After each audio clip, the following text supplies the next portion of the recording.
Good evening. Good evening, Aggies.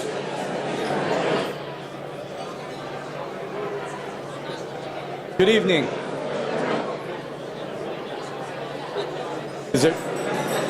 Good evening. We're going to go ahead and get started if everybody can.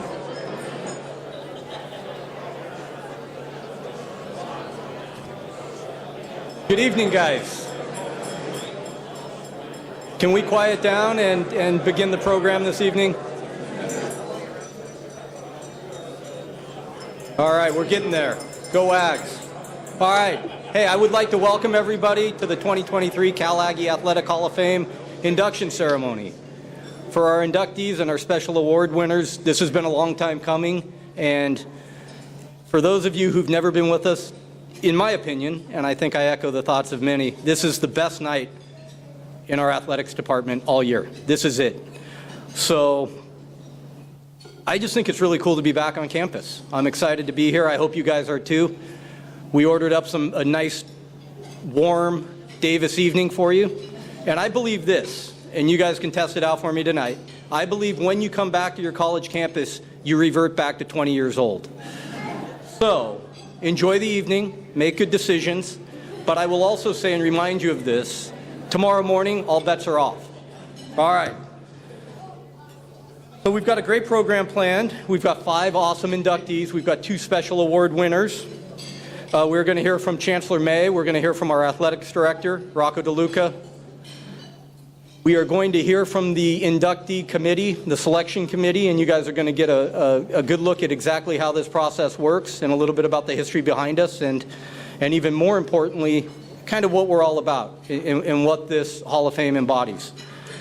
So sit back, enjoy the program. I also should mention, I believe we're the #1 viticulture school in the country, so I would encourage you as college graduates that had just turned 20 to enjoy the evening, but like I said, I don't want any phone calls tomorrow morning that it didn't go as planned. So with that, I have the really cool pleasure of introducing our Chancellor, Dr. Gary May.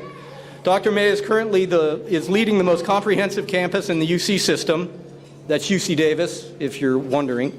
With 4 colleges and 6 professional schools, UCD enrolls more than 40,000 students, brings in $1 billion annually in sponsored research, and contributes more than $12.5 billion annually to California's economy.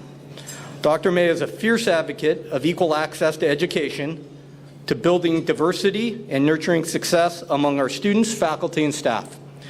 Dr. May has contributed significantly to the growth of our athletics department and is without question our biggest fan. You see him and Mrs. May all over campus, all over social media, and you can always catch them at any sporting event on campus. It's awesome. Prior to coming to UCD, Dr. May served at Georgia Tech for over 3 decades. He's an engineer by trade and is married to his wife, Lachelle, and has 2 daughters, Jordan and Simone. And I'm going to say one thing here real fast. I'm a believer in lifelong education, and I believe if you commit to your university, you can have a lifetime of firsts, right? So many things happen first to us at college, right? This is the first time I've ever been able to introduce our great chancellor, and it's awesome. Ladies and gentlemen, Dr. Gary May.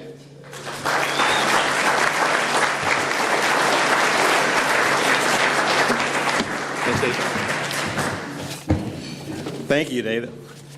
Apparently this is 20-year-old me speaking to you tonight. Thought I had a lot more hair then, though. But anyway, here we go. It's really great to be here with you. On behalf of UC Davis, I just want to welcome everyone to our Cal Aggie Athletics Hall of Fame induction ceremony. It's always a great event every year. And you know, over the past few years, the spotlight has really been on UC Davis athletics. You know, it's been a great look for the university, for our remarkable student athletes, our coaching staff, our alumni and friends and administrators, everyone who's here to cheer on the Aggies. As you all know, UC Davis is home to the largest D1 athletic program, or one of the largest D1 athletic programs in California, with 25 sports and more than 650 student athletes. And that's really just the beginning. Rocco and his team recently created a new strategic plan, Ignite, and that positions UC Davis athletics for ongoing success well into the future. It also helps the entire university to be better. I really firmly believe that. Now, to all the Hall of Fame inductees we honor tonight, congratulations.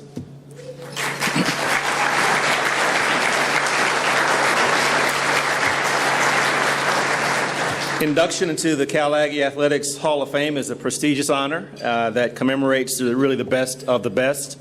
That includes UC Davis alumni noted for their exemplary athletic achievements, and coaches and faculty and staff who have made significant contributions to those athletic programs. I've often said, many people have heard me say this, athletics are the front porch of the university.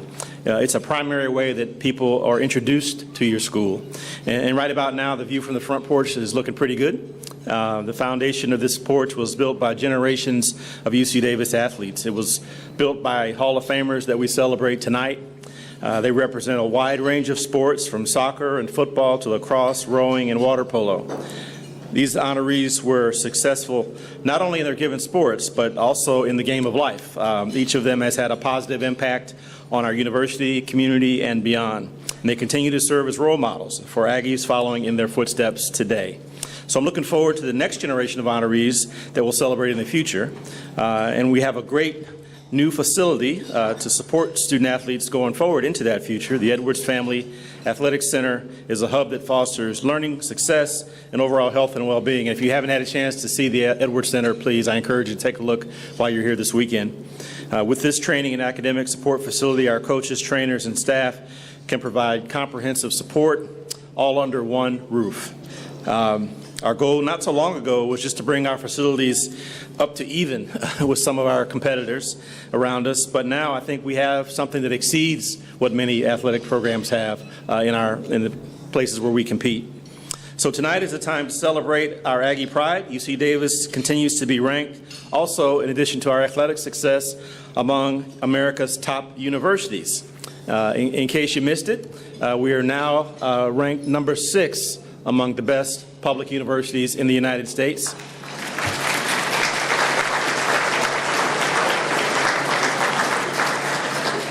And that's up from number 10 last year, so that's a jump of 4 slots, which is, I don't know if anybody flies, but the higher you get in a plane, the harder it is to climb, right? Same thing in academic rankings. The harder it is to make any progress once you get to a certain level. So we're really happy to make that jump. And we're also now in the top 30 among all universities, public or private. We remain number 1 in the nation in both veterinary medicine and agriculture. No surprise there. And for the 7th year in a row, UC Davis holds the number 1 spot for campus sustainability in the U.S. in the UI Green Metric World University Rankings. We've been top 10 globally for 10 years running in that ranking. So we're number 1 in the U.S., number 5 in the world in sustainability. So we have a lot to be proud of as Aggies. I encourage you all to stay connected with UC Davis so you can keep up on that really great information that keeps coming out. Come see a game, take in a show at the Mondavi Center, go visit the museum. The museum is free, good price. Donate to a favorite campus cause or organization. The Aggie family is really thriving and will grow even stronger with your ongoing support. Once again, I offer heartfelt congratulations to the class of 2023 Aggie Athletics Hall of Famers. Thank you, everyone, and go Ags.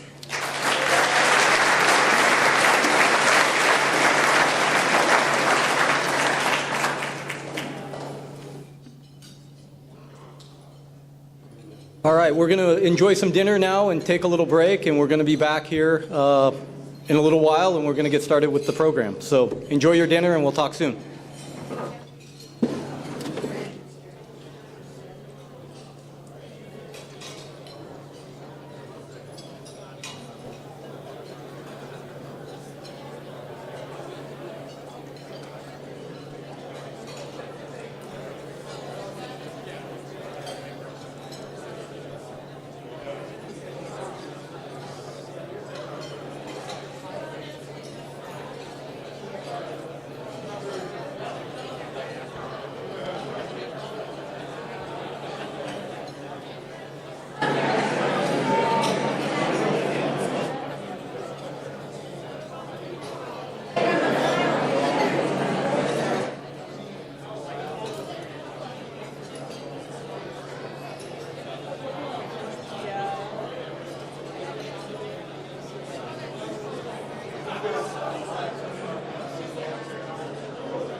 All right, everyone, we're going to continue along with our program, if that's okay.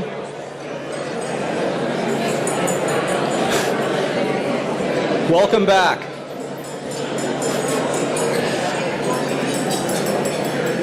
If we could quiet down a little bit, please. We're going to continue with our program here tonight, and the good stuff is yet to come. So please join us in continuing along. All right, let's go ahead and get started. It gives me a tremendous amount of pleasure to be able to introduce our athletics director, Rocco DeLuca. Rocco has been the director of athletics since 2021 and has led our department as we continue to rise to national presence. Rocco joined UC Davis in 2016 and was our deputy director of athletics in charge of external affairs. Prior to joining UCD, Rocco served as the executive director of development at the University of Massachusetts. Rocco is a graduate of the University of Colorado and received his master's from Northern Colorado University. And he resides here in the area with his wife, Kristen, and their great young daughter, Sienna. So I'm going to go a bit off script here and talk about Rocco for a second. And I can see my father right here shifting in his seat. But I have something I really want to say. I've been hanging around this town for a long time, and I've seen a lot of people that have worked and been part of our athletic department. And I can say without hesitation, in the time I've been associated with UCD athletics, I've never been around a person more committed to the overall wellness and the overall being of our student athletes. There's absolutely never been a better time to be a UCD student athlete than right now. Hands down, never been a better time. Kelly and I were talking about that earlier before dinner. And that's due almost entirely to the vision of our chancellor that athletics is a part of a university community and Rocco's commitment to the well-being of our athletes. Yes, he wants them to be successful in the classroom, and yes, I can tell you without question Rocco wants them to win. But he's also committed to providing every possible advantage to support our athletes to develop into healthy, happy, well-rounded people. If you believe like me that when our student athletes win, we all win, then we owe Rocco a really, really loud round of applause for his tireless work to make the UC Davis student athlete experience the standard in college athletics. Ladies and gentlemen, Rocco DeLuca.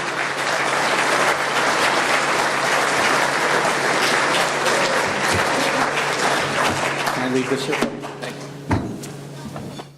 All right. Thank you, Dave. Really nice words and totally nothing about me. We have a great athletic department, and I am surrounded by people who care about the experience of our student athletes, and I think that's what separates us from many of our peers.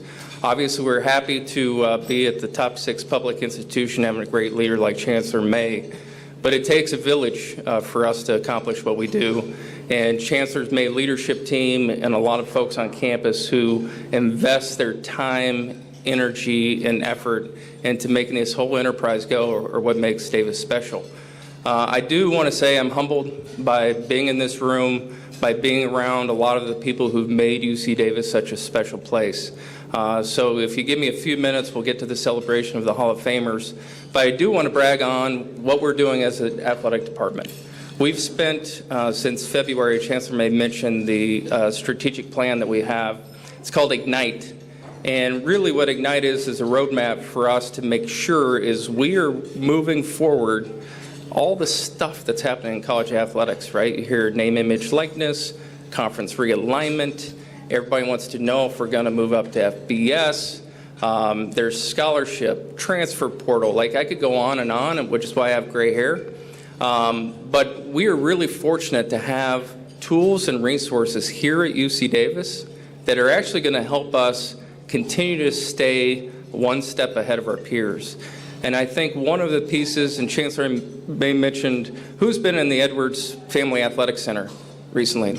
Okay, if your hand's not raised, you need to get over there tomorrow. I'll give personal tours. The staff will give you my cell phone. It really is a transformational facility for this athletic department. The interaction our staff is able to have, the time, effort, and energy our students no longer have to spend biking across campus. It was kind of a cute Davis thing to have football players in football helmets a mile apart from locker room to weight room and then back for practice. But we've given them almost an hour of their day back by doing that.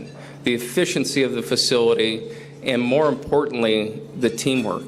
And I think our sports med staff, the athletic training staff, we have more athletic trainers in this room tonight than I think we've ever had at a Hall of Fame event. Yeah. So I was a student athletic trainer back in the dark ages when we actually had smelling salts in the kit. But we actually have a state-of-the-art facility that people are drawn to. And it is about recruiting the best, most talented student athletes, like all of the Hall of Famers here. You're not a Hall of Famer if you're not one of the best and most hardworking. And for us, that facility is attracting top-tier talent really for the first time. And we've always had sort of one-offs.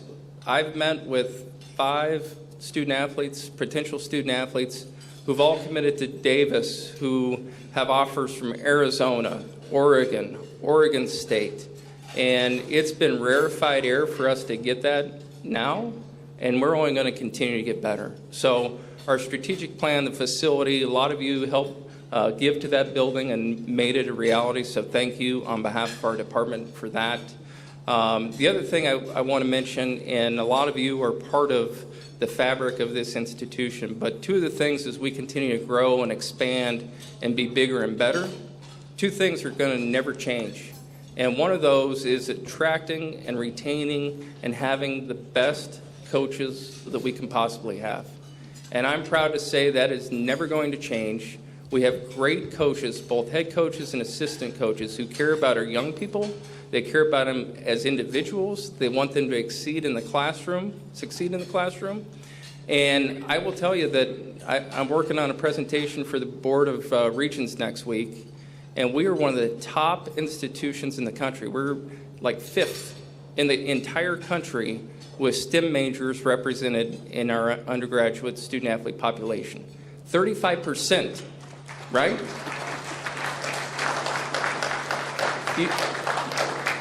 You don't have STEM majors who have to miss practice for labs, for practicums, and all the things that happen, engineering labs, unless you have coaches who are committed to the well-rounded experience of being an Aggie. And again, we've got great coaches. We're going to continue to kick butt in the classroom. I am committed to helping this place win. And so, Dave, I appreciate you saying winning is important, and I'm not going to back down from that. And we're going to stand on that, and we're going to compete for a Commissioner's Cup. Chancellor May gave me 6 years in his recent Thursday thoughts. I was worried it was going to be 2. So he's giving me a longer roadway to get there, but we're going to try to get that done before 6 years. It's important to us that we achieve and actually realize some of the potential that we've had as we became a Division I athletic department.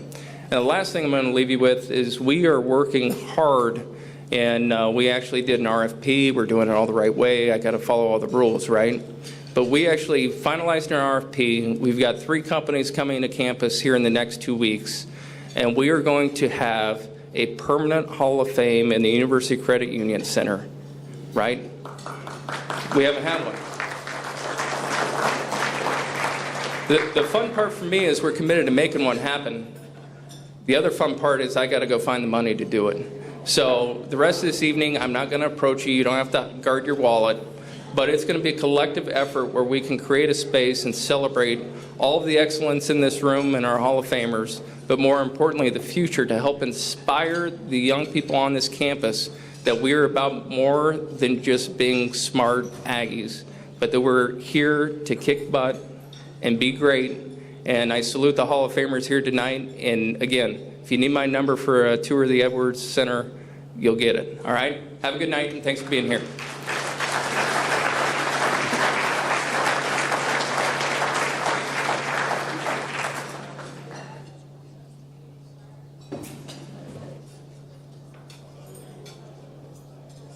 All right. We are off and running. Next, I'm going to call to the stage Kim Newland. Kim is a member of the Cal Aggie Athletic Hall of Fame Selection Committee, and she helps us run the committee that at the end of the day selects the inductees for this evening. Kim is I should say, well, maybe she still plays, but Kim was a fantastic soccer player in her time here. She's currently a cardiovascular clinical nurse specialist in the Sutter Health System here in the Sacramento area. She resides in Granite Bay with her husband, Jerry, and her daughters, Lucy and Molly, who both play soccer, by the way. And they're not here tonight, and I know Molly is ducking me, Kim, because I want her to come to UCD, and she's down looking at schools in Arizona. So if you need Rocco's phone number, you look for that. I'm looking for Molly's cell phone right now. We need to get her back to the area. But please help me give me a Hall of Fame welcome to Kim Newland, who is going to talk about the Cal Aggie Athletic Hall of Fame.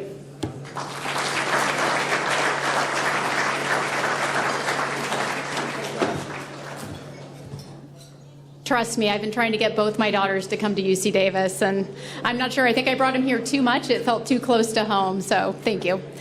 So good evening. Congratulations to our 2023 UC Davis Cal Aggies Hall of Fame class, our Aggie Legacy Award winner, and our Special Recognition Award recipient. It's an honor to be part of the committee that selected you as this year's inductees. Before we bring up this impressive group of individuals and hear more from them directly, I wanted to share a bit more about the Hall of Fame, the selection process, and introduce the team behind tonight.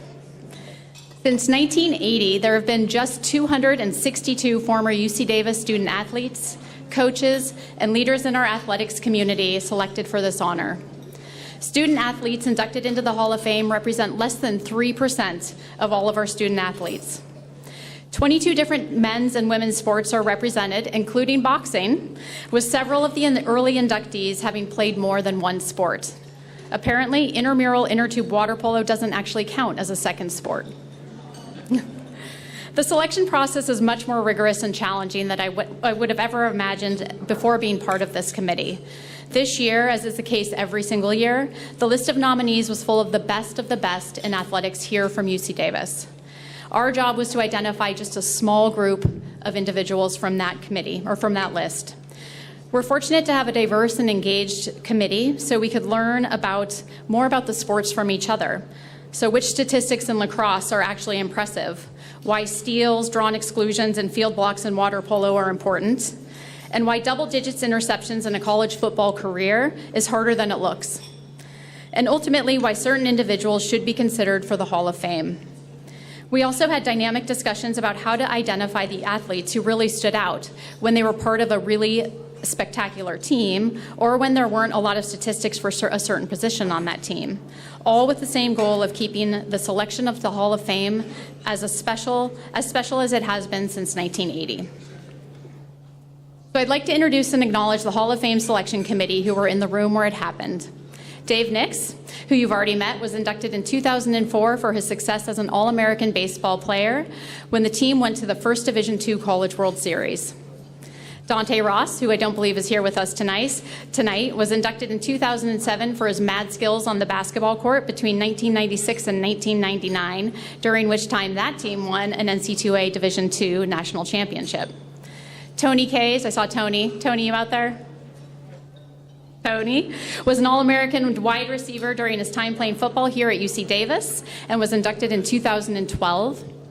Dr. Kelly Wilkinson, Kelly, yes, who was the NC2A Woman of the Year in 2004 after her success in lacrosse and in the classroom for 4 years, was inducted in 2010. Heidi Kuchera, our most recent inductee in 2017, had success both as a record-breaking NC2A championships qualifier in swimming and tearing it up as a water polo player. She's off pursuing her third passion, which is horses. And we're very fortunate to have Dana Allen, the Executive Director of the Cal Aggie Alumni Association, as part of our committee. She asked great questions of the group, provided a different insight, but with the same amount of passion as the rest of us. A super special thanks to Kelly and Tony, who are rolling off the committee after 3 years of providing excellent input. I'd also like to thank Rob Norris, Kara Lewin, and Megan Delaney, who kept us on track, which wasn't always easy, and then helped us celebrate in style tonight. Also, thank you to our previous Hall of Fame inductees who are in attendance. Congratulations once again on your accomplishments, and thank you for continuing to support this recognition. And of course, we couldn't end the night without thanking everyone in the audience who has contributed. To the families that have supported these inductees through the years, the coaches who demand excellence while providing never-ending support, the training staff, who we do have in full force tonight, who keep the athletes going day in and day out, the professors and administrators who put the student and student athlete, and the teammates and friends who were part of and helped create a unique and special experience here at UC Davis. So while I know I'm not standing in the way of you and dinner, I do know I am the last one up here before the section of tonight's program that we all really came for, to recognize this year's 2023 UC Davis Cal Aggies Hall of Fame inductees and award recipients. So with that, I welcome Dave back to the stage to get that going.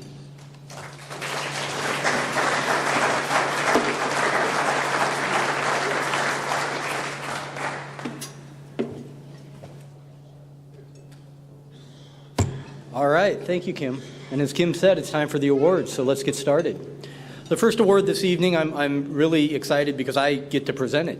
And for the rest of the evening, the inductees will have others joining them on stage to help them bring out the very best of their college experience and reflect as they would like. But for our first award, the Special Recognition Award, I have the pleasure of doing that. So it's a great honor to be able to present Tim Burrell with the 2023 Special Recognition Award for his tireless support of Aggie athletics through the years.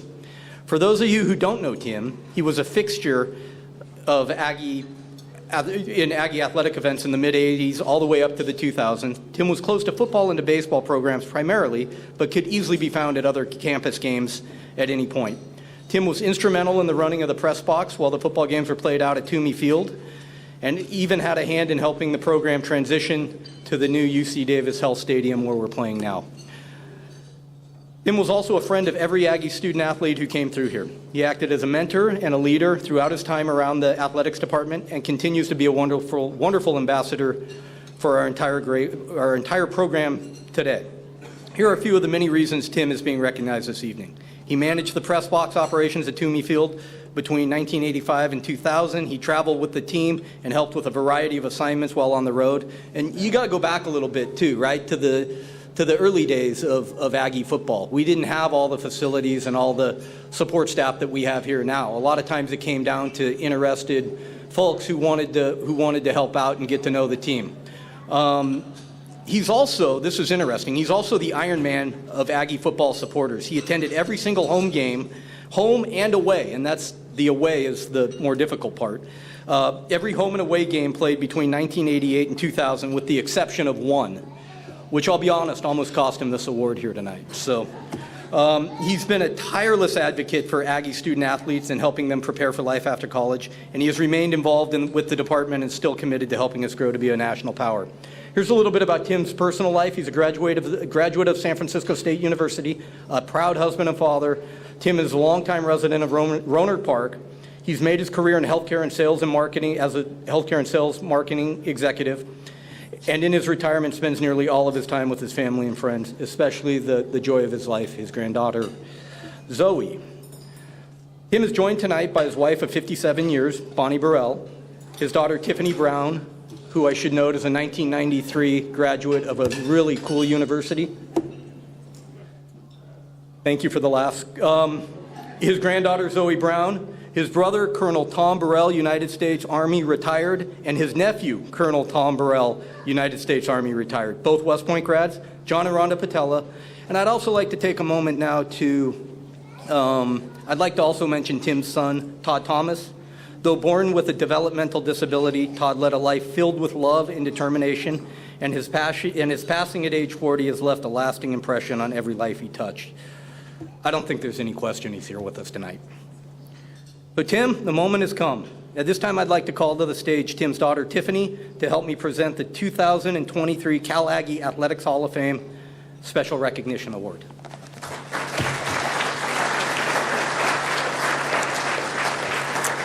Thank you so much. Thank you for having me. It's a great honor to return to my alma mater to present this award, this wonderful award, to a great supporter of Aggie athletics and also to my dad. Ladies and gentlemen, please join me in congratulating the recipient of the 2023 Cal Aggie Athletics Hall of Fame Special Recognition Award, Tim Burrell.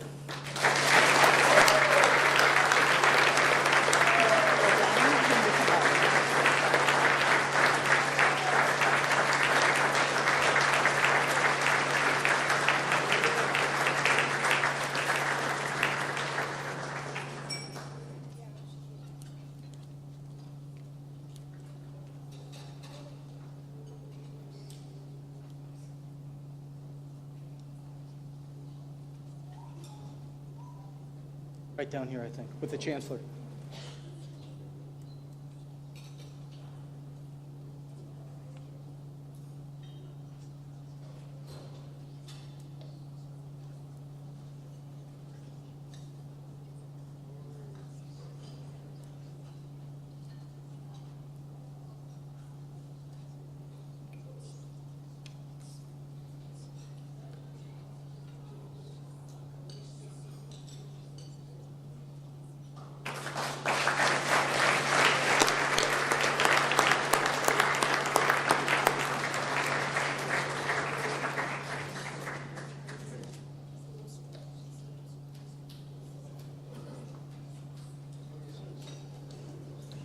Okay, let's transition into the inductee portion of the program, and I think we're going to begin with a video.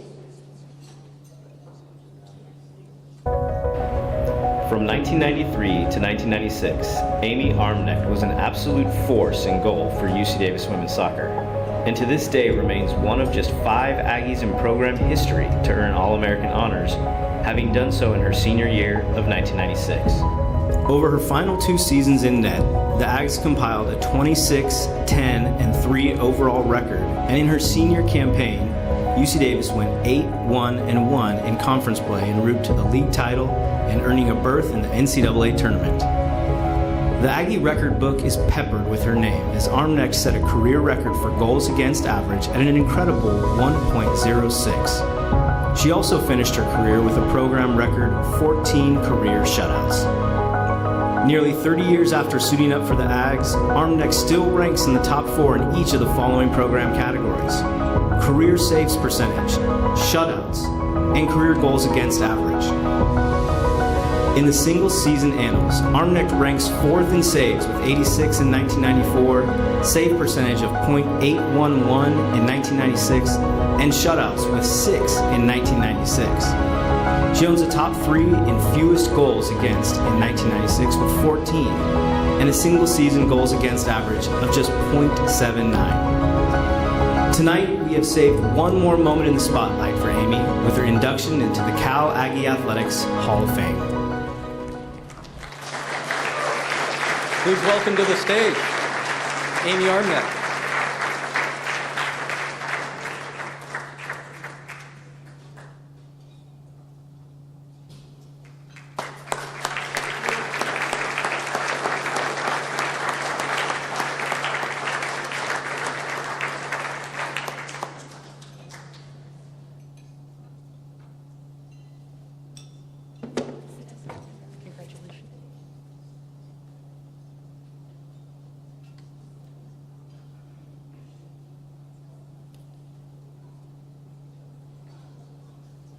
All right.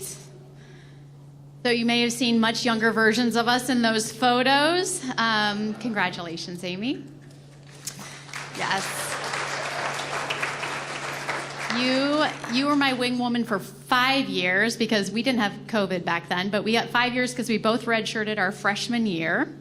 And we had an amazing senior season, so memorable. An NC2A tournament appearance, conference title, records that still hold to this day. So as shared earlier, there's a lot of amazing athletes in the Hall of Fame, now 3 UC Davis women's soccer players. Can you share a little bit about what it means to you to be part of this special club?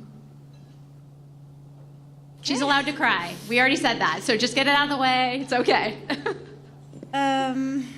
It is a major honor, and when I first found out, I was like, me?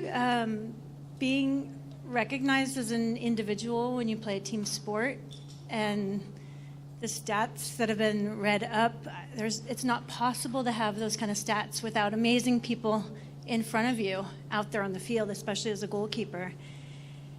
And I'm so honored, and when I had more time to process it, I think what I really feel is I feel so grateful. I've been living overseas for 23 years now. I live in Norway, and I have a great family and a good life and great friends, and I've worked hard to integrate myself. But what this award has done for me, is that it's a true gift because it ties me back to my roots again.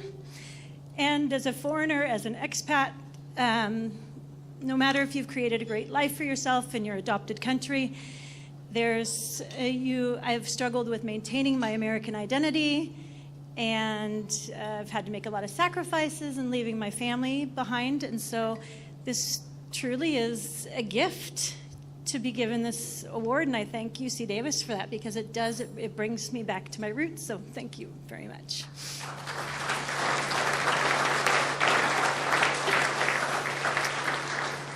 You know, we talked before this, and we were saying that we don't remember the stats. We don't remember the games we won or lost, except the very last one we lost to Humboldt in the playoffs. We're not talking about that. But we're not talking about that. That's the only one we remember really losing, I think.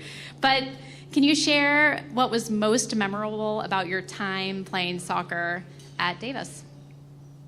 Yeah, I mean, it's obviously the people. I mean, Kim was in most of those pictures with me. We did everything together for 5 years. The preseason sticks out in my mind because we had to show up so much earlier than all of the other students. We felt like we were the only people in Davis. And the road trips to games, sitting in the vans together, our trips to Colorado, the team retreats when we went up to Tahoe. So it's mostly a lot of things that happened outside and off the soccer field.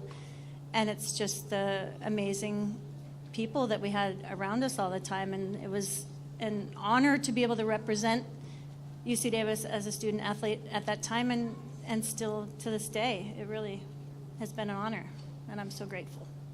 Absolutely. So super well earned. Anything you want to say to your supporters in the crowd and maybe on the live stream?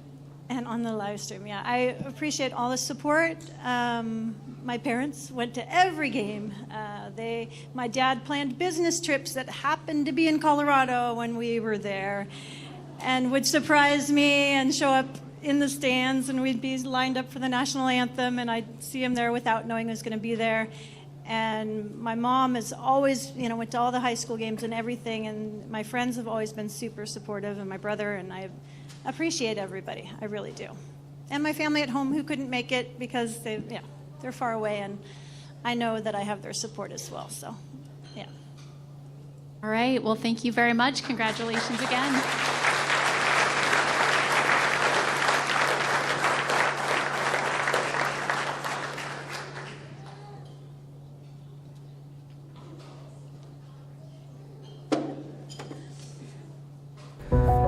Jonathan Barsi, known around Toomey Field as JJ, was everything you wanted at the back end of a defense. Called cerebral, tenacious, and tough by former head coach and Cal Aggie Hall of Famer Bob Biggs, Barsi was an integral part of the UC Davis transition to Division I football. In 2006, Barsi became the first Aggie ever to earn Division I first-team All-American accolades and the first UC Davis Associated Press honoree at any division since 1999. As a safety, he picked off 11 passes over his career, tying him for fourth all-time with Aggie great Bo Eason.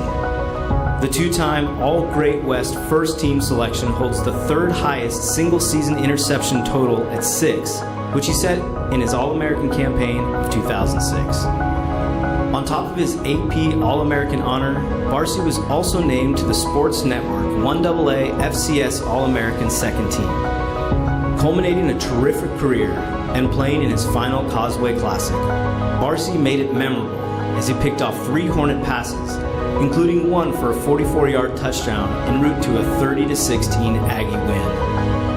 The team finished that season ranked number 24 in the final College Sports News Coaches poll, marking their 37th consecutive winning campaign. Tonight we celebrate the incredible accomplishments and inspiring career of Jonathan Barsi by etching his name alongside other Aggie greats in the Cal Aggie Athletics Hall of Fame.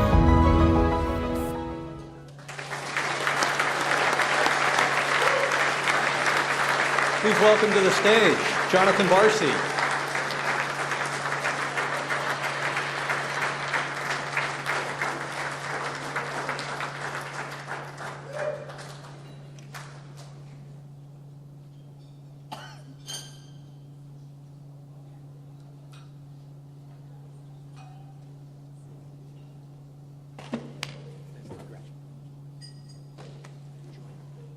feel like we need some like transition music there.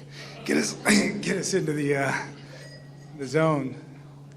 Well, look, we didn't talk about crying necessarily, but we didn't really prep for this. So we'll see how this goes. But I'm Tony Kays, by the way. It's good to be here, and I'm really excited to sort of introduce you to the Hall of Fame. And congratulations. I think, there's a lot of things I could say about JJ, but in prep for this, I spent a lot of time sort of hearing from the people around JJ. So I thought I would start this with maybe some of the words from some of the closest friends that you have. Some of them who wanted to be here but couldn't be here, and then just all the folks that you played with. So we're going to start with one in particular, Tim Plow, who's a close friend of yours. He wrote something really nice, and I think it'll set a nice tone. It also maybe give some folks in the crowd maybe a little bit about our relationship too. But he said, I hope JJ and Tony are sharing the stage tonight because they shared the stage every week for 4 years. On the practice field, they inspired us to work harder, they pushed each other to become their best, and they drove each other to near insanity, which coincidentally entertained all of us. What a most deserving honor, Jay. When I think of the teams we played on together, I always thought of Mark Manfreda, who's a Hall of Famer, was our leader.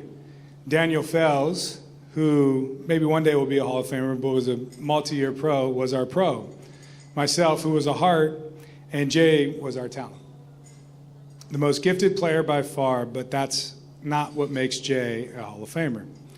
Jay's a Davis guy, and if you don't know what that means, I'll do my best to explain. He's a grinder. Nobody outworked him. He's a competitor. Nobody outplayed him. He's a leader by example. He's a teammate, selfless to the core.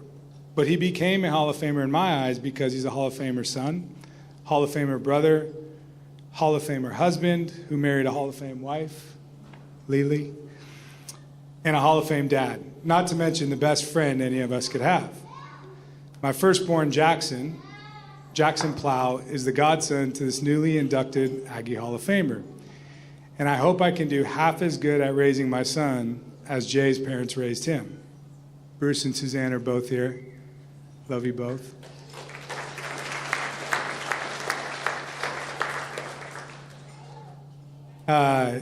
Let's see.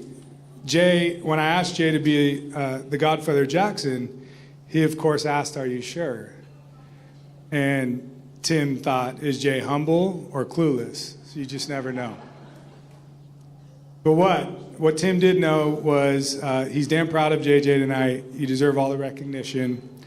And although he couldn't be here, he's proud of you. And he said some stuff about Sac State, which we can't necessarily say here. And then, look, a few other fellas, I'd say reached out to about 25-ish folks, and I tried to take as many words as I could and summarize them down.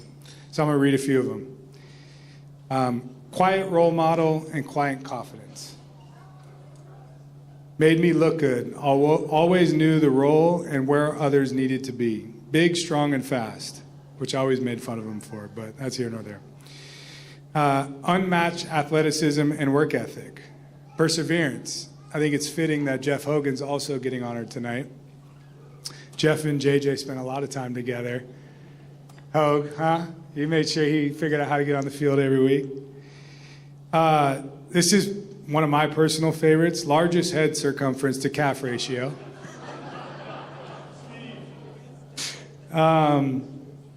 Helped me be a better player, but an even better person.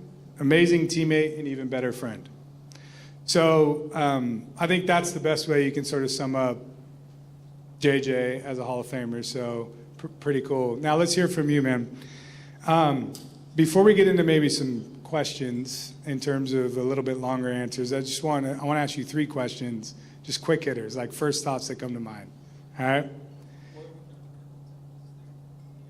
No, you're not allowed to talk, I guess. But Hello. Can you hear me? Yeah, you're on. Well, first of all, I mean, those words were amazing, and you said you're going to make me cry tonight, and I was on the verge of it. So Good. Thank you for that. Good. Appreciate that. Right on. All right. So 3 quick hitters. All right. Let's go. This is like short answers, just first thing that comes to mind. Favorite win? Favorite win, Sac State, by far. Any reason why? I mean, rivals, I mean, you can't beat No-brainer. beating Sac State, right? And then, One of those And then pictures of- I think that one of the pictures I had to pick up from Sac State, and part of the reason I might be in the Hall of Fame is from their quarterback. I mean, he gave me 3 interceptions. just handed them to me, so I appreciate him. I don't remember his name, but he definitely Sac State. All right, favorite play? Favorite play? Probably. I don't really have a favorite play. Probably a play where I did my job, and nobody would have given me recognition for it. But the way we were taught through Aggie Pride is the team comes first, individual is last, and so probably just filling a hole, making sure that I did my job. I didn't have a favorite play. I just enjoyed being out there hitting people. Yeah. That's that quiet confidence, quiet leader right there. I like that. All right, favorite player to play against? Favorite player to play against? Probably you. I mean. I was going to say you were going to say someone else. I did a trick question thing. But. Well, you were my favorite to play against. You're talking about the work ethic, and I always wanted to be spending the most time either at practice, in the gym, studying film, and it's kind of a one of those things where it's like I could have practiced against the redshirt freshman, and I didn't because I wanted to go against the best, and you were the best, and so going against you, it was like, okay, well, I'm getting my ass kicked in practice, so the games are going to come easy. I mean, that's just how it was. I mean, for those of you who don't know, I mean, he was kind of the talk of the town when we were playing. So it was an honor to play against you. And a guy like Dan Fells, too, who played in the NFL for 10 years, beat me up all the time in practice, So I'd go against you and Dan Fells, and I'd be like, I'm terrible. This is tough. And then the games would Question come along. backfired. All right, so let's talk about being an Aggie real quick. So being an Aggie and your journey to this and becoming a Hall of Famer, what does it mean to you? And maybe just share a little bit about your experience. Yeah, being an Aggie is, you come in and just kind of your head's spinning. You don't really know if you belong, and you kind of learn real quick. And I backed up Ejiro Evero, who's now a defensive coordinator in the NFL, for my first year there. And I came into Davis thinking I was going to play both baseball and football because I was actually probably in high school a better baseball player, but I didn't have the passion for it, right? And so I learned real quick through my time on the football field that this is where I wanted to be. And it's people like Ejiro Evero who brought me up made me really believe that you could really do anything through Davis athletics, and so I'm just so thrilled that I got to spend 5 years because we redshirted, being in this building with some legends and some coaches. I see Lou Bronson here tonight, and that actually brought a tear to my eye. Just seeing him, out of all people, coming out of high school, you have your parents and they're great, and you're an 18-year-old, you leave the family nest, and you just kind of, that's kind of like a recipe for disaster, right? it's like who would do that, right? But these coaches become your father figures, and I learned so much from Lou Bronson, the silliest guy in the world. He really is. But he had this uncanny ability to just make you laugh, and then 2 seconds later, he'd have the respect of the whole room. People like I mentioned, Ejiro Evero and Nate Hackett. You ever talk to them and figure out like, all right, so what was their inspiration to coaching? It's all Lou Bronson. So cool. So places you don't get that everywhere. Lou loves attention too. He's over here loving it. So maybe we'll just build on that real quick as a last question. You obviously had a lot of success your very young photo up here looks amazing. But what would you attribute that to, and maybe just some of the gratitude that you can share in terms of how you're up on this stage and receiving this awesome recognition?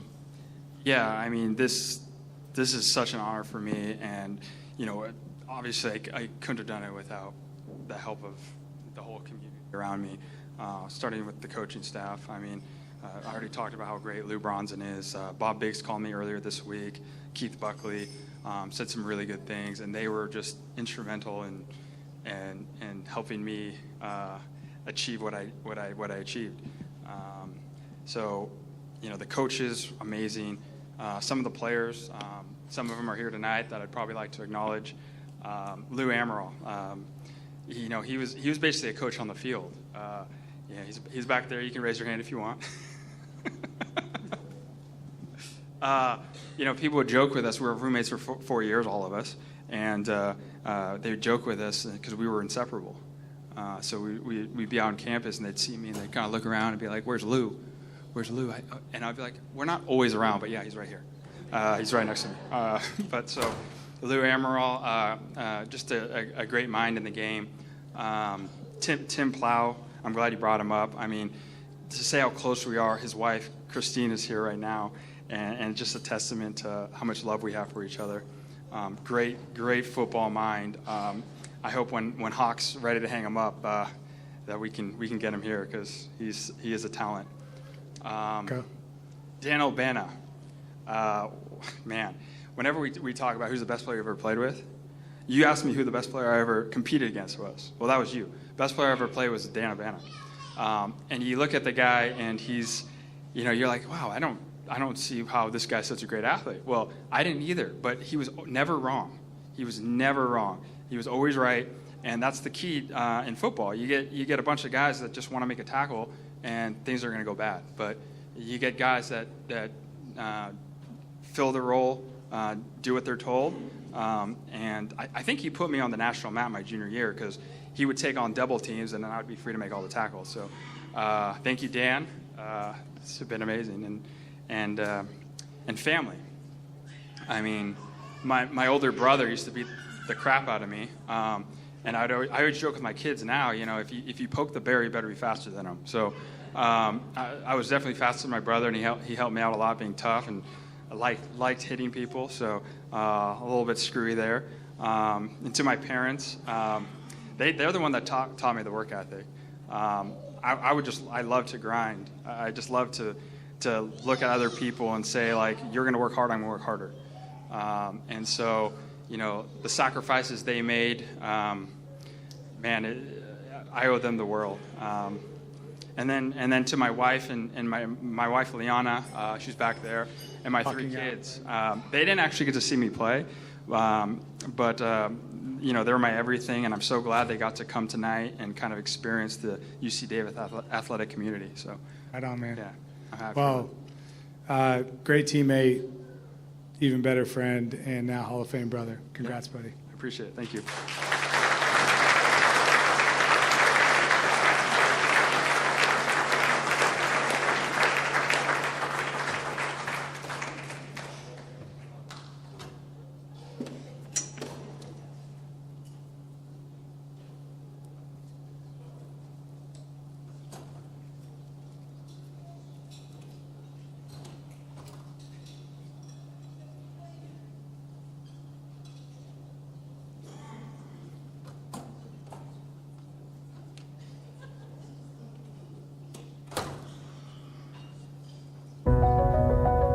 Now recognized as one of the most effective offensive forces in program history, Elizabeth Datino still sits atop the Aggie Lacrosse record book over a decade after her time at UC Davis. As the first Aggie to win IWLCA All-Region honors in the Division I era, Elizabeth currently holds the all-time career mark in assists with 96, is second in points with 245, 30 hat tricks, and fourth with 149 goals and 305 shots. Her 2012 season still stands as one of the best years in Aggie history. That season, Datino was the only player in Division I to rank among the top 10 nationally in both goals and assists per game. During that prolific season, Datino became the statistical champion in points per game at 6.31 per contest. For her efforts, Datino earned her first of 2 All-MPSF First Team and IWLCA All-Region honors. Proving to be one of the top attackers in the nation in that season, she set the single-game assist record twice, first with 6 and then 8 against rival St. Mary's. In that same contest against the Gales, Datino's 12 points earned her second most all-time for a single match. Tonight, we welcome back this decorated athlete to UC Davis as we celebrate her induction into the Cal Aggie Athletics Hall of Fame. Hi, I'm Elizabeth Datino-Manukian, and I played women's lacrosse at UC Davis. I just want to start by saying what an honor it is to be receiving this induction. I can't be there in person. I'm currently based in Japan, but I am very grateful for the opportunity to say a few words. First, I want to express how grateful I am to UC Davis, my teammates, coaches, family, and friends that supported me in my love for lacrosse and gave me the strength to keep going after my goals. Lacrosse gave me so much that it's hard to even know where to begin. It gave me the opportunity to attend a top university and build a foundation for a career that I love. It gave me lifelong friends and a community of support that I now share weddings, babies, and major life events with. It gave me coaches and mentors that challenged me. It even led me to my now husband, who is also an Aggie, and our son. It also gave me life skills, ones that helped me endure through some of the harder times in life, learn how to lead and work with all different types of personalities, and how to truly live in the moment to celebrate those wins and losses, and then move on to focus on what is next. Though I've forgotten a lot of those wins and losses, I will always remember the feeling behind screaming pre-game songs with my teammates, waking up before sun for practice, dreary-eyed but ready to get on the field with my people. The feeling of a coach yelling, "Get on the line," or high-fiving you to keep you going. The post-goal celebrations, and the team meals. Thank you doesn't quite cut it for how truly grateful I am to this sport and UC Davis women's lacrosse for taking a chance on me and building me a strong foundation for the rest of my life. Finally, I just want to say a special thanks to my parents. They gave up a lot for me to pursue my dream of playing Division I lacrosse and always guided me to stay true to myself. Thank you, UC Davis and UC Davis women's lacrosse. I am so honored to be inducted into the Hall of Fame. Have a great evening.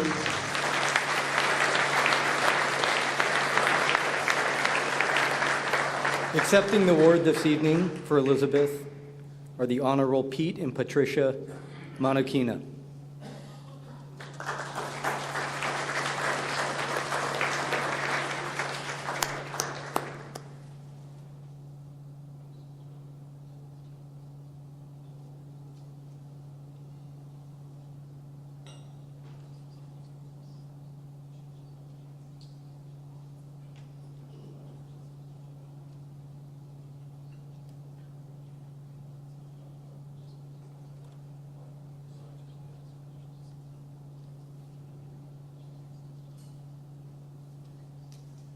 Through countless hours and thousands of student athletes who were cared for under his watch during his 33-year career, Jeff Hogan dedicated his professional life to the betterment of UC Davis student athletes.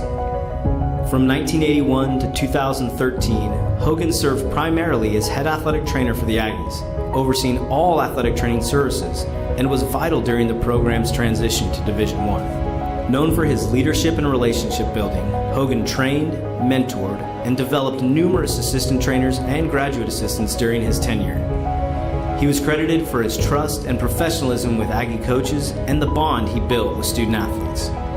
Hogan developed a comprehensive health program within athletics that included medical personnel, athletic trainers, sports psychologists, athletic academic advisors, sports nutritionists, insurance coordinators, and athletic administrators that was unique in the world of athletics at that time. Over the course of his career, Hogan was recognized as one of the best in his field. He received accolades from the Journal of Athletic Training, the California Athletic Trainers Association, the National Athletic Trainers Association, and the University of California. Countless Aggies owe their health and well-being to this longtime leader of the athletics training room. And tonight we show our thanks to Jeff with his induction into the Cal Aggie Athletics Hall of Fame.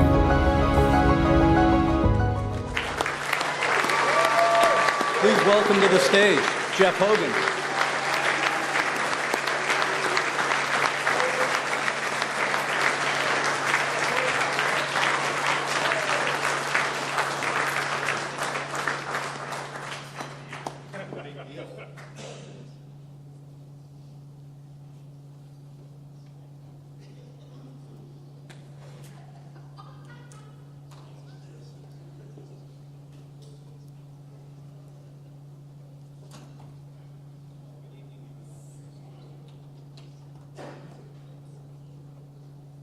Am I on?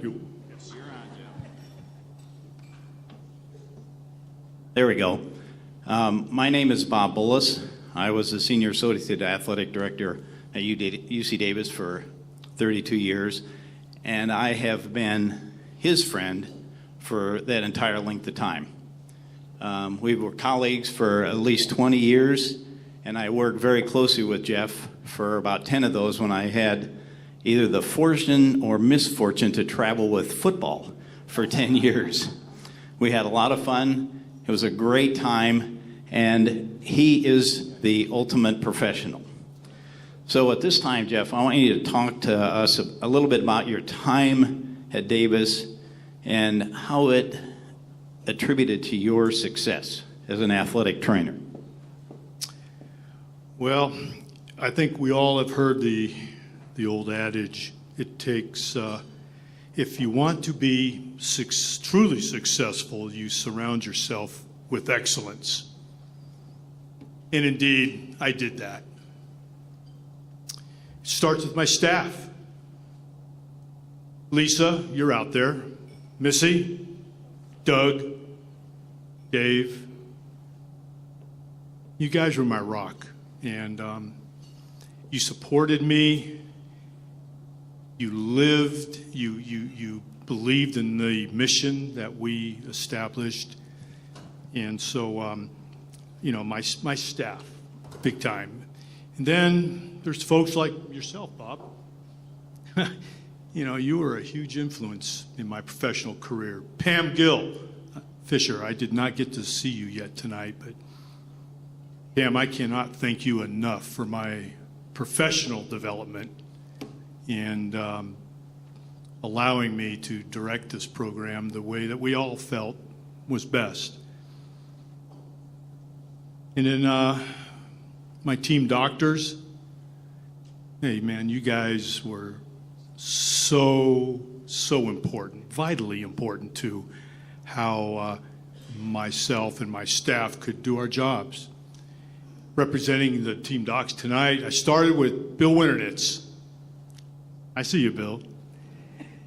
And I ended, 15 years, Dave. You and I worked together in the trenches. And I just can't thank you enough for giving the support to me and my staff, the autonomy to allow us to do the jobs that we were hired to do, and knowing you were right there behind us, supporting everything we did. And that's huge. Jeff touched a tremendous amount of lives of student athletes, but there's also a very special group that he had a huge influence on in how he conducted himself professionally, how he treated them, and those were his student athletic trainers. And I don't know, I asked Jeff before, can you come up with a number of how many people you actually had as student trainers? I don't know if you were, but I'd guess it has to be in the hundreds. By chance, yes. I have to thank Lisa Varnum for crunching the numbers right here. But yes, the student athletic trainers in those days, that's what we called them, they are unbelievable people. They worked 20 plus hours per week in the athletic training room. That's what we required. volunteer. There's no money here. They did this for gaining experience to help themselves, but they also did it out of love and devotion and commitment to the athletic program and the student athletes. They took pride in what the student athletes did, and they are invested in that. And just to break down some of the numbers that Lisa provided me, over my 29 years, now remember, we probably only brought in maybe on the average a dozen new students per year. So we only had maybe 300 to 400 new students during my career. But of those, we had 90 become certified athletic trainers. To this date, we know that 23 of them are still practicing. Might say something about the how much they're being paid. 64 are practicing physical therapists. 20 doctors of medicine came through our doors. 11 nurses, 8 physicians assistants, 1 pharmacist, 8 first responders, 1 chiropractic doctor, and 10 to 15 teachers, administrators, researchers. So I look at these numbers and I am so humbled by the fact that, I was able to, and my staff were able to, touch these lives and have some positive influence in their development. It's truly humbling, Bob. And he's the doctor of pain, but he took care of a lot of it, I can tell you that. Tell us about a couple of the most memorable moments that you had in your athletic training career at Davis. Thank you. I'd like to share 2 moments. First one, 2001, Canton, Ohio. I was traveling at the time with men's and women's swimming and diving teams when they went to nationals. In this particular year, fellow Hall of Famer, I like that, fellow Hall of Famer, T. Austin, who's right there, senior year, and we had been working with T for a long time. He had some significant shoulder issues, and my staff and I worked tirelessly for a long time getting him ready. And then we get to Canton, and I'm working with him. And the 100-yard freestyle race is called up. T's on the starting block. Gun fires, and T takes off.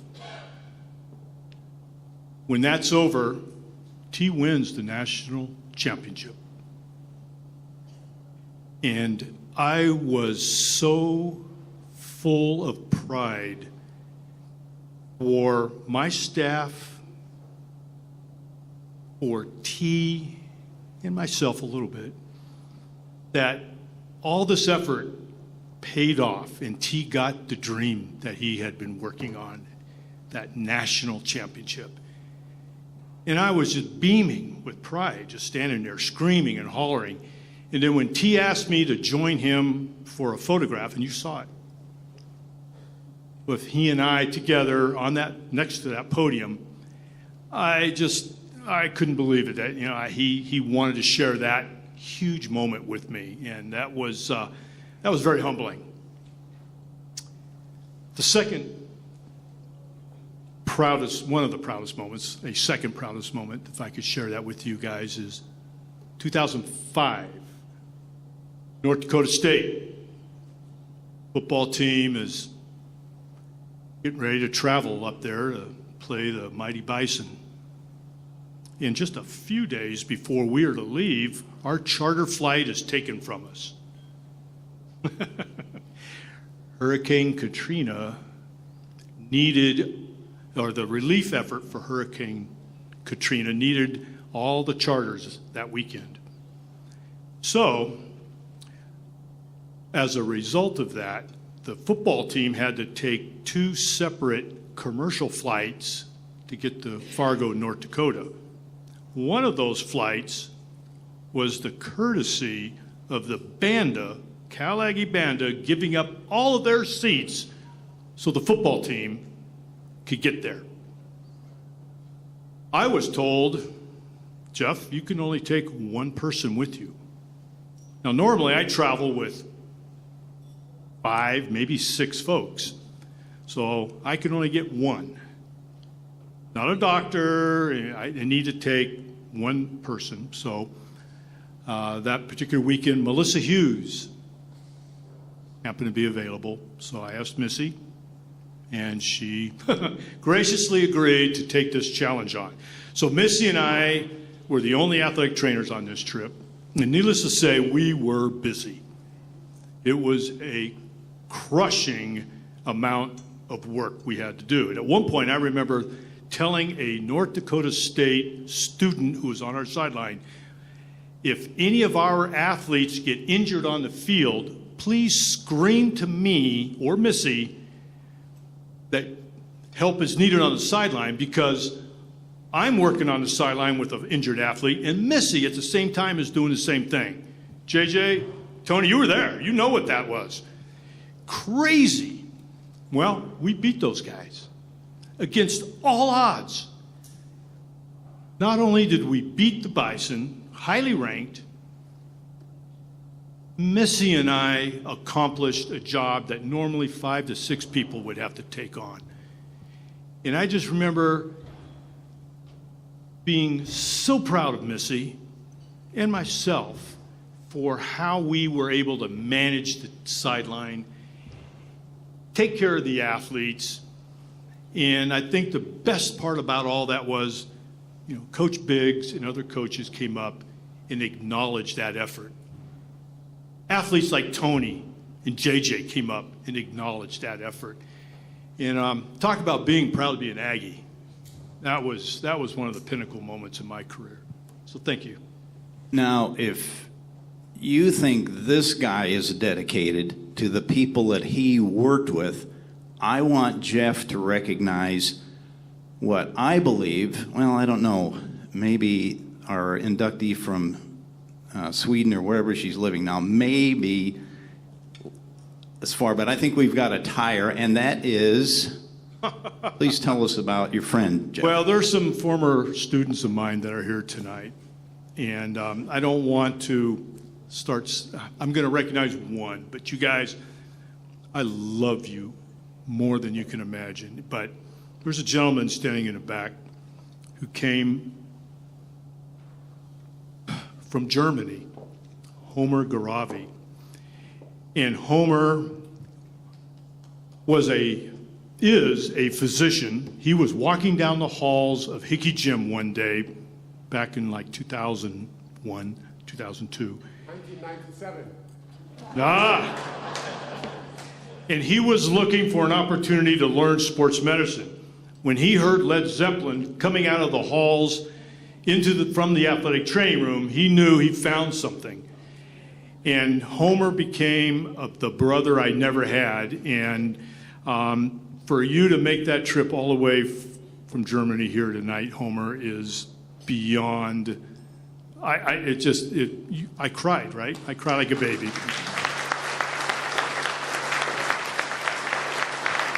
And I have to say, the student athletic trainers, and Missy and Lisa, Danny, you were a student athletic trainer. You became a staff athletic trainer for a while.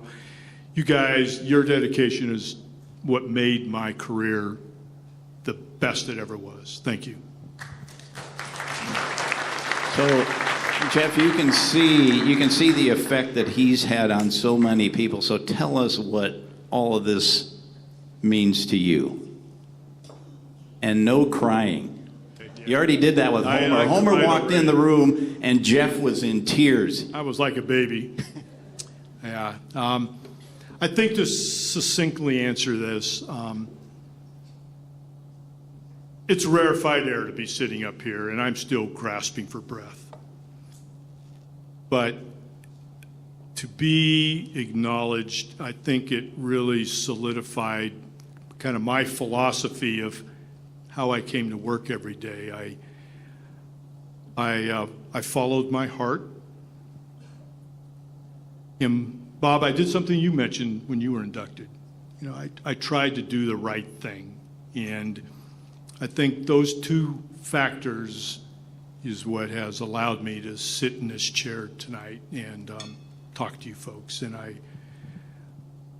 appreciate that very much. We're good. Thank you.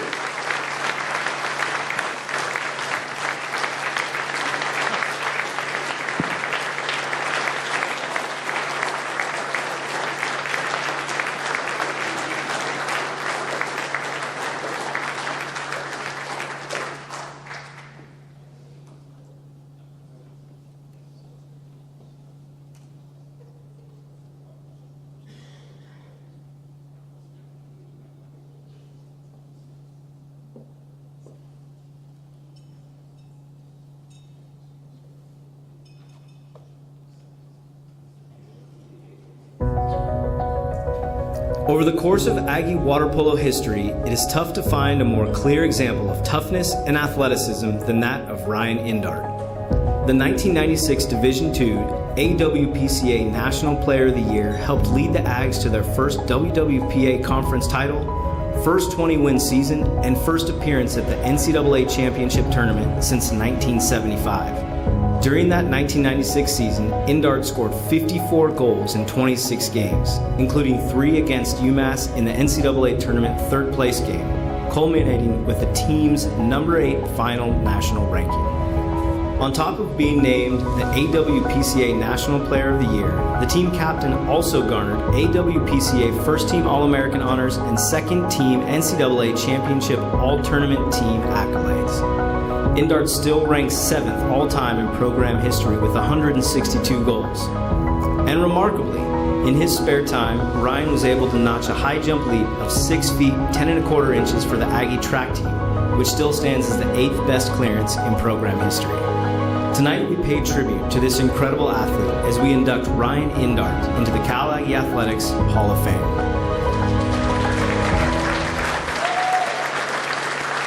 Please welcome to the stage, Ryan Indart.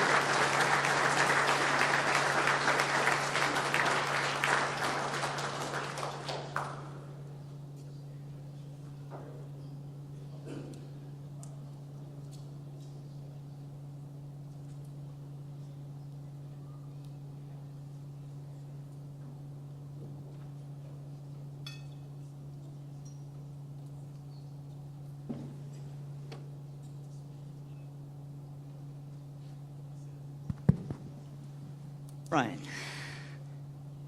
First, let me introduce myself. I'm Tom Elson, and I coached Ryan here his whole career. I wasn't his track coach.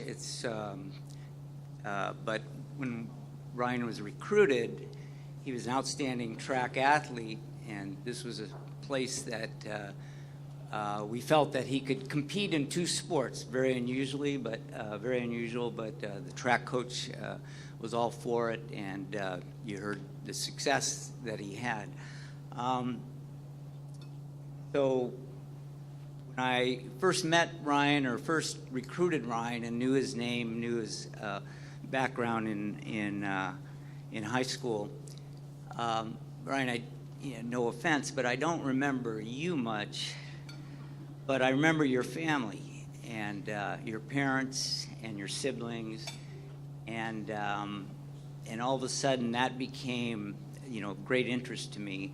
And I know that you wanted to express the importance of your family and your family's legacy at UC Davis, in particular your father's. And so I'd like you to explain to everybody why I might have remembered them more than you at the very beginning. Well, first of all, it's the honor of a lifetime to be here, and it's extremely humbling. This is the culmination of a lot of hard work and sacrifice by just a lot of people, and not just myself. Coach, I'm forever indebted to you, to your sacrifice you made to our team, developing me as an athlete in our team, all the life lessons you gave me, all the fun times we had off campus we can't talk about, which was very memorable. And so I'm just forever grateful to you, and I always will be. The lessons you taught me as an athlete, to be humble, to be selfless in the pool, to be a generous water polo player, and think of unit over self was paramount to me in my life and has stuck with me to this day. So I'm forever grateful to you as my coach. I want to recognize my wife, my beautiful wife, Beatrice. She's here tonight. My beautiful daughters, Lucia, Cecilia, Maggie, and Anna, join me here tonight. I want to recognize my brother, Bennett, who is an All-American water polo player from Cal Berkeley, and my mom and dad are here. I am humbled and honored to be an inductee with my father. My father was inducted back in 1991, and it's the honor of a lifetime to be able to be an inductee with your own father. And I am forever grateful to you, Dad, to making me the third son and making me just want to fight every day in the house and just try to survive. And it was always a battle. And thank you for teaching me how to compete and compete well and win well and lose well. You are my mentor, and I love you very much, Dad. So thank you for that.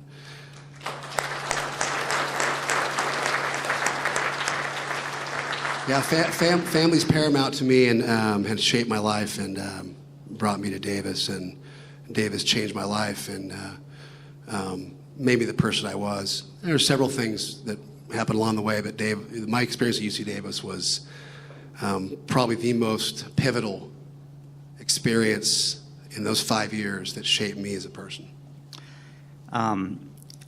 Just so everybody knows, the other thing I felt about recruiting Ryan is that UC Davis, besides the history, with his family, is that this is a program. He was recruited at Stanford and every, major program, but Ryan majored in agriculture and managerial economics, and he's a fourth-generation sheep rancher.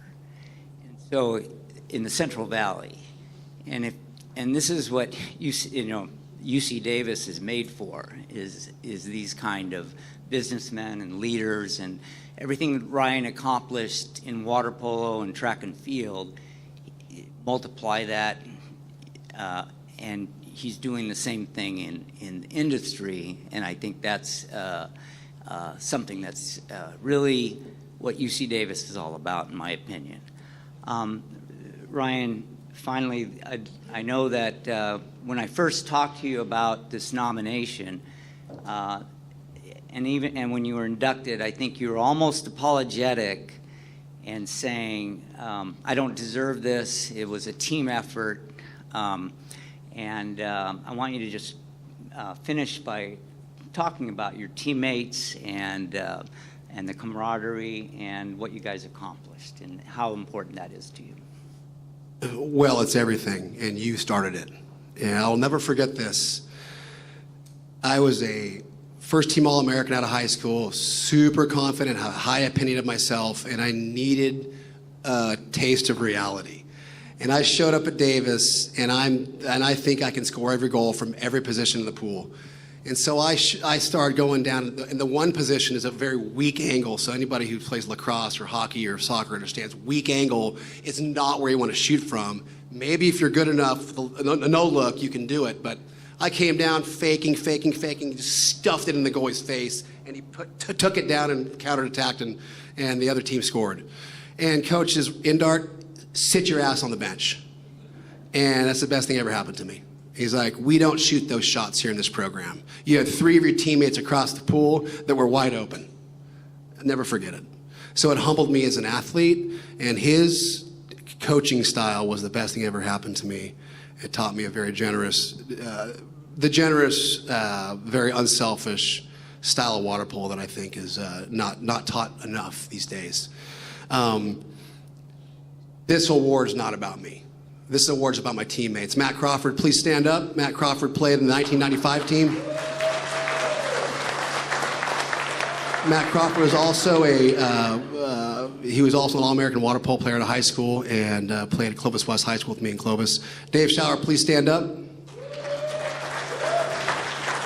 Dave Schauer and I were arm in arm in many of those pictures there.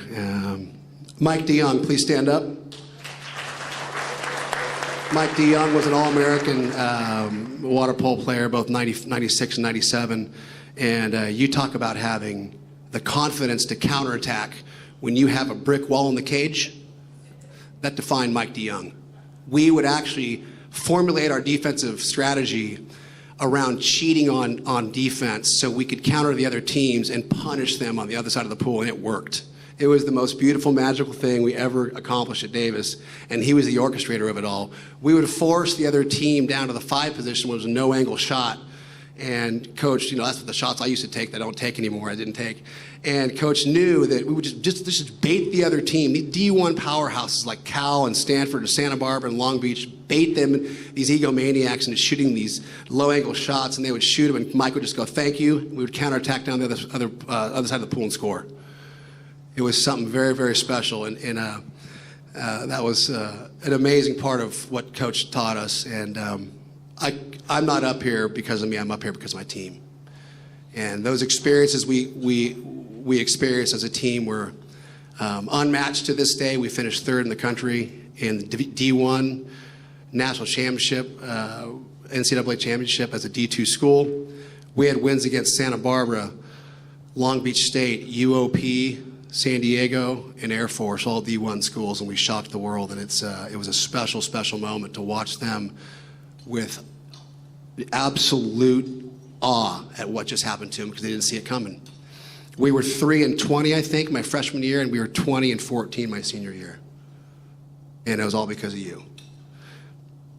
Brian, thanks that I didn't have to say some of the things about when you first started. I hope that your daughters are paying attention that he was not perfect in the beginning, and his teammates know that, and he already acknowledged that, so thank you. And thanks for this opportunity to recognize Ryan. This was an honor of a lifetime, and I always remember it. Thank you, UC Davis, and thank you for the Hall of Fame.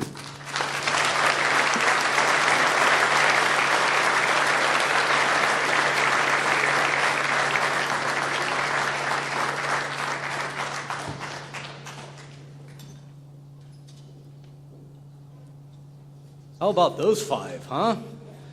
All right. That was awesome, guys. All right, we're going to transfer a little bit now into our final award of the evening, which is the Aggie Legacy Award.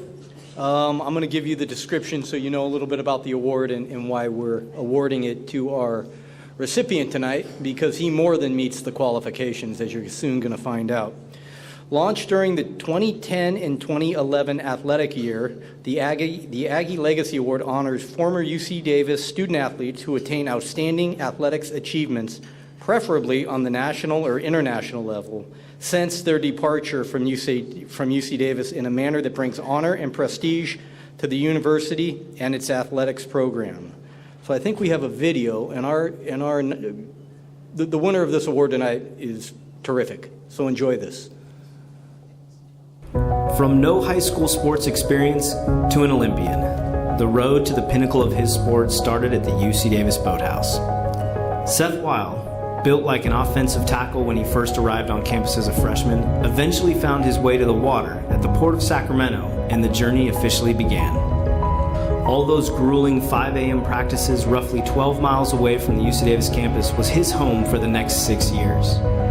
After graduating from UC Davis with a degree in aeronautical engineering, Weil made his way across the country to the U.S. Rowing Training Center in Princeton, New Jersey, and the road to the Olympics began.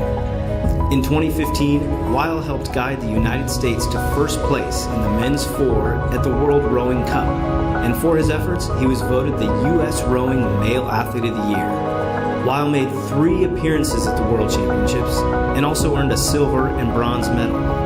In the 2016 Rio Olympic Games, Weil helped the United States' men's 4 to a 7th place finish. Weil has since donated his Olympic racing jersey to the UC Davis Boathouse and has been a frequent visitor and champion of fundraising for this club sport. Seth continues to make UC Davis proud and is an inspiration for all Aggies and athletes alike. Tonight, we congratulate the Olympian, the champion, and the Aggie, Seth Weil, by naming him the recipient of the 12th Aggie Legacy Award.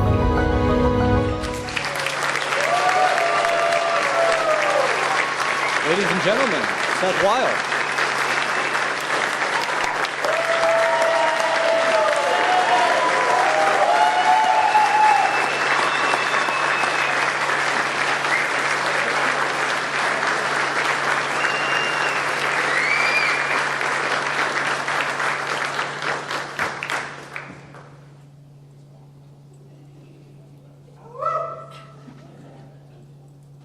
Well, hi everyone. My name is Desmond Stahl. I was one of Seth's coaches here during his time at UC Davis. And Seth, it's obvious you've traveled a different road to the room here tonight. You showed up to UC Davis not intending to row and probably not even knowing the sport existed here on campus, or if the sport existed at all. It's true. So what about the program, as you came into it as a freshman, captured your interest? Yeah, that's a great question.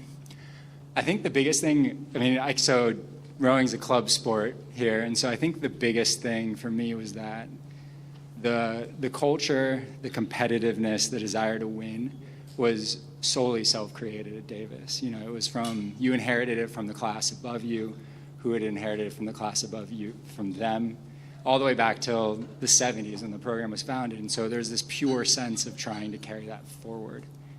You have, it's up to you to establish, hire the coaches and fundraise for the team. And so you felt very obligated to continue that tradition as hard as you could. That was super helpful. And many of those people are here tonight. I think you realized even before you were done with your career here at Davis that you were going to take a crack at the national team. As you went on that journey, what about your experiences here at UC Davis helped you on that path? Yeah, I think the biggest one was just proving that UC Davis created world-class athletes. I didn't have an athletic background before I got here. It gave me the entire foundation for my athletic career, both how to be a competitor, how to train. And so I felt like very obligated to, really try and show. It was a lot easier to do it for Davis and for my teammates than it was to just try and do it for me. And then also, since I was an outsider to the national team, I wasn't on the junior national team or the under 23 team. It had to be very scrappy. I was knocking on doors, and I was, finding places to live, sleeping in other people's homes, and that felt very comfortable for me, based on the culture that I had inherited. Was just keep going. And I think that was probably it made that process for me very easy because I was prepared for it in that way. Well, this is a special moment for you and a special moment, I think, for the whole UC Davis rowing community, and there's so many of you here tonight. But as you're reflecting on this now, what does this mean to you to receive this Aggie Legacy Award? Yeah, it's quite unbelievable. I think it's the most meaningful for me, I think, as a reflection of all of the people that allowed me to have an athletic career. Obviously my family is here, my friends are here, some of my bigger supporters, the team is here. And I rowed, for 11 years total. 6 of them were at UC Davis.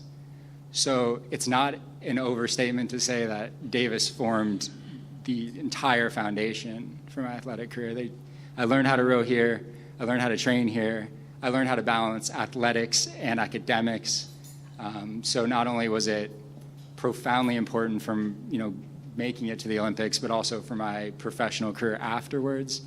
And I think that for me, that's just a reflection of this institution in general. It is the most transformative years of my life by far. And so, yeah, I'm just incredibly grateful for that. Well, we're all incredibly proud of you, and congratulations. Thank you, thank you.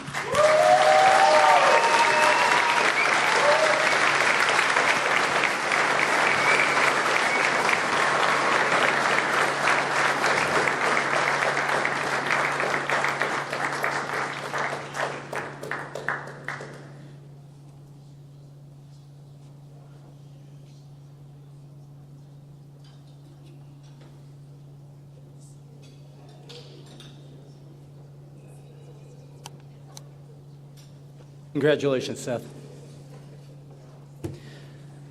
Well, that concludes the awards for the evening, but I think we all leave with additional evidence that UC Davis is a special place and that Aggies are different. Would you agree?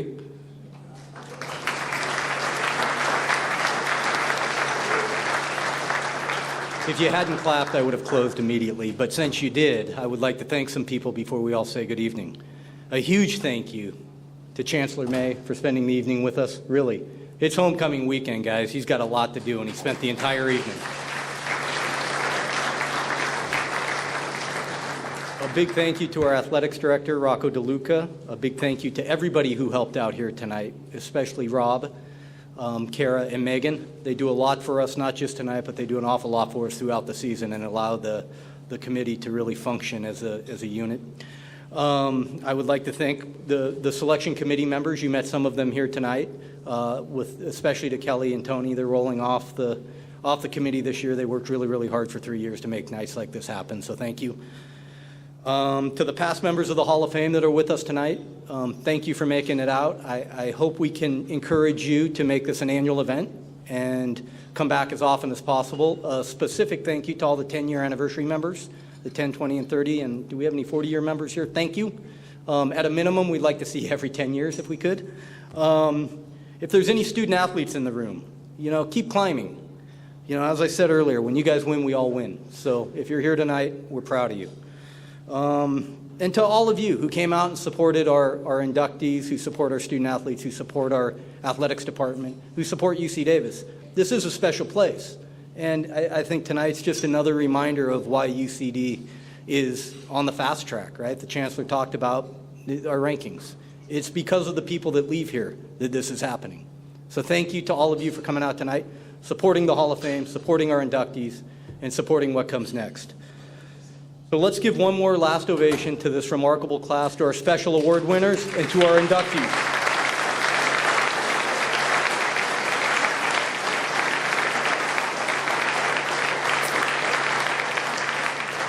So that's a wrap. I hope you guys enjoyed the evening. I will end the evening with our two favorite words. Go Ags.